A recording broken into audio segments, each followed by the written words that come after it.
Congress party నిర్లక్ష్యం వల్ల auto డ్రైవర్లు 142 మంది ఆటో డ్రైవర్లు చనిపోయినరు. చేనేత కార్మికులు మీ నిర్లక్ష్యం వల్ల 44 మంది చేనేత కార్మికులు చచ్చిపోయినరు. గురుకుల విద్యార్థులు ఆత్మహత్యలు చేసుకున్నారు. సరైనటువంటి పోషక ఆహారం దొరకక నాణ్యమైనటువంటి విద్య లేదు, నాణ్యమైనటువంటి ఆహారం లేదు. కనీస పరిశుభ్రమైనటువంటి పరిసరాలు లేకుండా విద్యార్థులు దాదాపుగా 75 మంది గురుకులలో విద్యార్థులు చనిపోయినరు. నిరుద్యోగులు 10ల సంఖ్యలో చనిపోయినరు. ఇది రెండోసారి. పోయిన సంవత్సరము ఇదే నెల జూలై 5వ తారీఖు చలో పబ్లిక్ సర్వీస్ కమిషన్ అని చెప్పారు. ఆనాడు అసలు కర్కశంగా అసలు ఎట్లా కొట్టిండ్రంటే మీకు ఇది ప్రజాస్వామ్యం అని చెప్పుకుంటారు. అమ్మాయిలను కూడా చూడకుండా రౌడీల్లాగా గుండాల్లాగా నిరుద్యోగులను విద్యార్థులను ఎక్కడికక్కడ కొట్టినటువంటి నీచమైనటువంటి చరిత్ర మీది. ఇంతమందిని చంపినటువంటి చరిత్ర మీది. ఇలా ఖర్గే గారు చెప్పాలి. మరి ఏం సమాధానం చెప్తారు? ఇలా ఖర్గే గారు వచ్చిండు, మళ్ళీ ఎన్నికలు వస్తున్నాయి, పంచాయతీ ఎన్నికలు వస్తున్నాయి, ఓట్లు దండుకోవడానికి వచ్చిండు. ఇలా ఖర్గే గారిని మేము అడుగుతా ఉన్నాం, ఈ దోకాబాజ్ కాంగ్రెస్కు జూటాబాజ్ అధ్యక్షుడు మల్లికార్జున ఖర్గే ఎన్నిసార్లు మోసం చేస్తారు? ఇక్కడ మీరు చెప్పుకునేది ఎట్లుందంటే మీ నినాదమేమో జై బాపు, జై భీము, జై సంవిధాన్. ఏడై ఉంది? జై బాపు ఏమన్నాడు? జై బాబు నిజంగా మహాత్మా గాంధీ గారు ఏమన్నారు? పల్లెలు అద్భుతంగా ఉండాలి, పట్టుగొమ్మల్లాగా ఉండాలి, అహింసావాదంతో పోవాలన్నారు. మీ విధానం, కాంగ్రెస్ విధానం అంతా హింసనే కదా. కాంగ్రెస్ విధానం అంతా హింస, హత్యలు, అత్యాచారాలే కదా. ఇంకోటి జై భీమ్ అంటా ఉన్నారు. ఇలా జై భీమ్ అని చెప్తా ఉన్నటువంటి కాంగ్రెస్ పార్టీకి అంబేద్కర్ గారు ఏమన్నారు?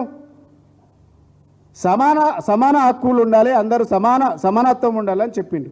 ఇలా మీరు ఎస్సీ డిక్లరేషన్ చేసిండ్రు. చేవెళ్ళ 12 పాయింట్లతోని 12 హామీలు ఇచ్చిండ్రు ఎస్సీ డిక్లరేషన్లో. ఒక్క డిక్లరేషన్ అని అమలు అయిందా ఖర్గే గారు? ఒక్క డిక్లరేషన్. ఎస్సీ రిజర్వేషన్లు పెంపు అన్నాడు, 18% పెంచిండ్రా? అంబేద్కర్ అభయహస్తం కేసీఆర్ 10 లక్షలు ఇస్తే 12 లక్షలు ఇస్తామని చెప్పిండ్రు. ఒక్క రూపాయన్న అమలైందా? ఒక్క రూపాయన్న బడ్జెట్ పెట్టిండ్రా? అభయహస్తం కింద వచ్చిందా? ప్రత్యేక రిజర్వేషన్లు అన్నారు. ఏంది? ప్రభుత్వ ప్రొక్యూర్మెంటు అన్ని కాంట్రాక్టులలో మేము ఇచ్చినాం, మా విధానాన్ని కొనసాగిస్తామన్న. అన్ని శాఖలలో ప్రభుత్వ కాంట్రాక్టులలో ఎస్సీలకు 18, ఎస్టీలకు 12% రిజర్వేషన్లు కల్పిస్తామని చెప్పిండ్రు టెండర్లలో. ఒక్కటన్నా మీరు కనీసం దాని మీద ఒక కనీసం సమీక్ష చేసిండ్రా ఈ రోజు వరకు? ఇందిరమ్మ పక్కా ఇల్లు అన్నారు, ఒక్కరికన్నా ఉండడానికి ఇల్లు ఇచ్చిండ్రా? ఇది ఎక్కడి జైమీ విధానం? అసైన్డ్ భూములు పునరుద్ధరణ అన్నారు. అసలు అసైన్డ్ భూములు ఎక్కడుంటే కాంగ్రెస్ వాళ్ళు గుంజుకునేటువంటి పరిస్థితి తీసుకొచ్చిండ్రు. విద్యాజ్యోతులు అన్నారు.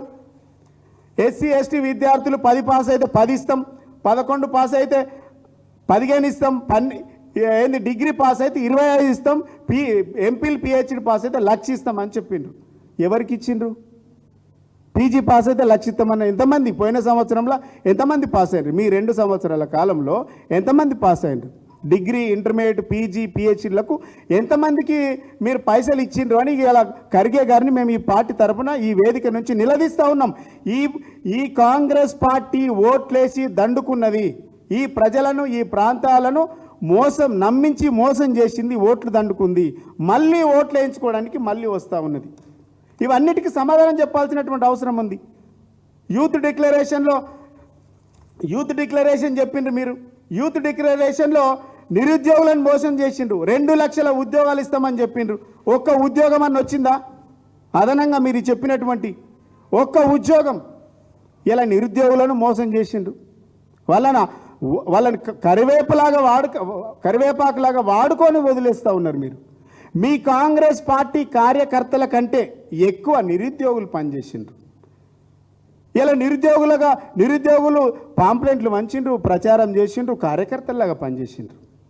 ఇలా మీరు కనీసం వాళ్ళను అపాయింట్మెంట్ ఇస్తలేరు, వాళ్ళ సమస్యలు వింటలేరు, వాళ్ళతో మాట్లాడతలేరు, వాళ్ళ బాధలే వింటలేరు. నిరుద్యోగులకు ఉద్యోగాలు రాలేదు కానీ కాంగ్రెస్ పార్టీలో ఉన్నటువంటి నాయకులకు వీళ్ళని మోసం చేసిన వాళ్ళందరికీ ఉద్యోగాలు వచ్చినాయి. రాహుల్ గాంధీకి ప్రతిపక్ష నాయకుడైన ఆయనకు ఉద్యోగం వచ్చింది. రేవంత్ రెడ్డి పిసిసి అధ్యక్షుడు ఉండే ఆయన ముఖ్యమంత్రి పదవి వచ్చింది, ఆయనకు ఉద్యోగం వచ్చింది. ప్రియాంక గాంధీ ఈడ వాగ్దానం చేసిపోయింది, వాయనాడులో గెలిచి ఎంపీ అయింది, ఆమెకు ఉద్యోగం వచ్చింది.